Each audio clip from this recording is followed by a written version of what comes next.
façon. Je vais faire très vite. Je vais commencer, une fois n'est pas coutume, par des remerciements. Avant les prestations, je dis merci. Donc, il faut que les prestations soient à la hauteur de mes merci après. Mais j'ai confiance. Donc tout d'abord, merci à tous d'être venus ce matin pluvieux. Merci à Monsieur le Ministre de nous faire une fois de plus l'honneur et l'amitié d'être parmi nous ce matin. Merci à Monsieur l'ambassadeur de Suisse, qui nous fait aussi l'honneur et l'amitié d'être parmi nous ce matin. Merci à Maître Kautar Haji qui va nous modérer cette matinée. Maître Kautar Haji est non seulement avocate associée au sein de Gauvin et Haji Avocat, mais aussi secrétaire général de l'ASMEX, que je ne présente pas. Merci à Jian Boumedi de SGS, qui est où? Elle est là, merci. Merci à Madame Nisrine Bouchafa, aussi. Et merci à Madame Ilham Arquette de DMCI Group BNP Paribas. Donc voilà, sans plus attendre, je vais passer la parole à Monsieur l'ambassadeur de Suisse pour son mot d'ouverture. Et pas beaucoup plus compliqué que celui du président de la Chambre. Donc, juste pour baisser les attentes. Il les avait augmentés, je ne sais pas si tu as remarqué, il les avait augmentés au début. Je remercie par avance et j'espère que les prestations seront à la hauteur. Il fallait bien évaluer sa prestation.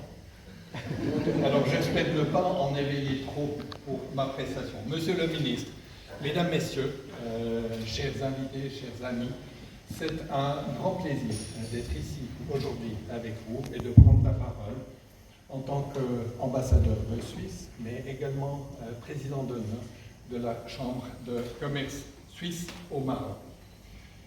Je tiens tout d'abord à remercier Monsieur le ministre de sa présence, très très appréciée. Vraiment, nous sommes ravis de vous avoir. Et je remercie également l'équipe de la Chambre de commerce d'avoir mis au point cette conférence qui vient vraiment à un moment propice et je pense qu'il sera d'un grand intérêt pour beaucoup d'entre nous.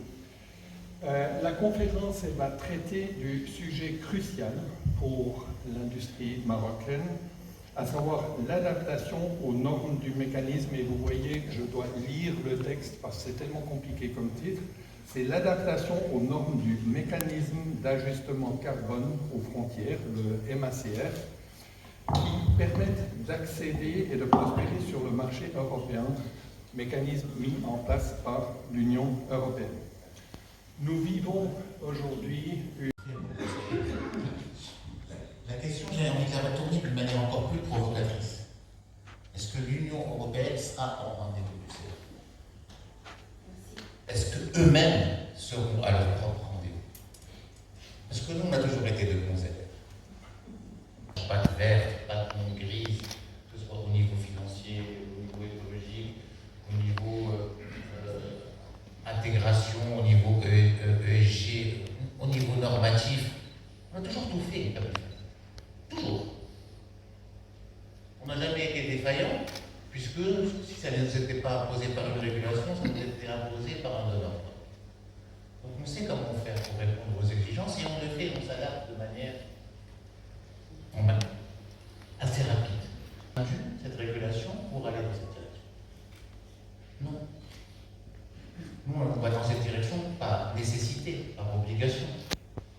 3 obligations qui sont prégnantes pour nous. La première, c'est qu'on est fortement dépendant d'importations en termes d'énergie. Donc il a fallu qu'on accélère et qu'on mise sur cette transition énergétique. Les Suisses l'ont fait il y a encore quelques années. Ils ont misé sur 2 énergies de manière importante, l'énergie hydroélectrique et l'énergie nucléaire. Et le nucléaire est, comme par hasard, devenu une énergie propre. Mais bon, ça c'est notre histoire. Ça fait toujours rire les gens, c'est vrai. Le nucléaire est devenu une énergie propre. Donc les Suisses sont à 100% verts maintenant, pratiquement. Il vous reste 2 ou 3 petites choses à verdir, mais tout va bien. Donc, l'hydro est vert et l'autre est rose vert. Mais elle est propre. Et donc, aujourd'hui, pour nous, on devait réduire notre dépendance à ces importations.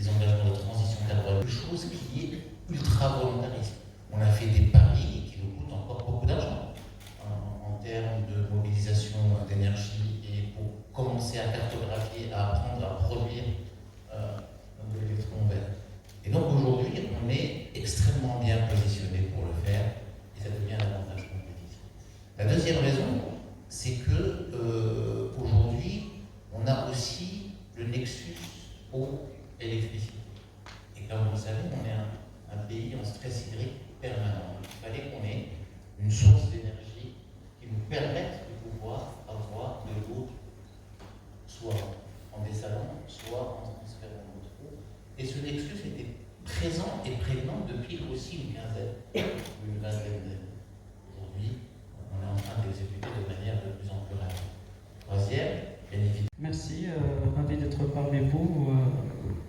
J'ose dire que la complexité elle est toujours là, il restera. Je pense que, et vous l'avez bien dit, je pense que la solution, du point de vue en tout cas la Farge Maroc, c'est deux éléments qui sont très importants. Le premier élément, c'est fondamental, c'est le travail avec tout l'écosystème pour qu'on puisse aller de l'avant ensemble. Et je pense que la Farge Maroc donnera des exemples sur de nouvelles normes de ciment bas carbone qu'on est en train de faire avec les manœuvres et avec l'APC.